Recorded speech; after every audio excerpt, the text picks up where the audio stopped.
রোদ্দুরের আঙুলে আঁকা মেঘের চেরা সিথি হঠাৎ খুলে দিল স্মৃতির অন্তহীন ফিতে। এমনি এক মেঘলা দিন, সীমান্তের শাসনহীন, ভবিষ্যৎ দেখা না যায়, অতীত হলো হারা। দুঃস্বপনে পড়িল মনে দ্রৌপদীর শাড়ি। সেদিন মেঘে সোনার পাড়, রৌদ্র ভিজে ভিজে, গাছের গায়ে আছাড় দেয় হাওয়ার হিজিবিজি।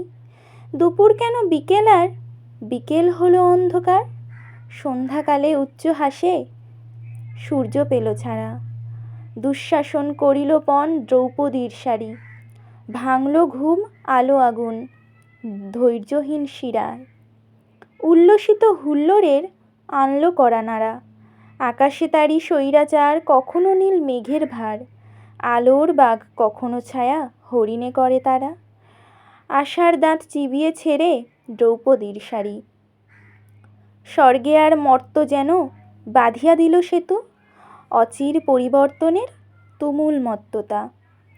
আলো ছায়ার খেলার ঘরে ভীষণ ঝড় ছাপিয়ে পড়ে। বজ্র শুনে লাফিয়ে ওঠে বিদ্যুতের খাড়া। মুষলধারে সাহস টানে দ্রৌপদীর শাড়ি। প্রতিশ্রুত হাতুড়ি এলো অন্ধকারে ছুটে, বাড়ালো হৃৎপিণ্ড তার চাঁদের মতো মুঠি। আকাশ ভরে উঠল সোর, মন্ত্র পড়া অন্তরাল, দিল না তবু সারা। অসম্ভব দ্রৌপদীর শাড়ি, অন্তহীন শাড়ি। আমারে সকল ক্ষুদ্রতা হতে বাঁচাও প্রভু উদার। হে প্রভু, শেখাও নীচতার চেয়ে নীচ পাপ নাহি আর। যদি শতেক জন্ম পাপে হই পাপী, যুগ যুগান্ত নরকেও যাপি। জানি জানি প্রভু তারও আছে ক্ষমা, ক্ষমা নাহি নীচতার।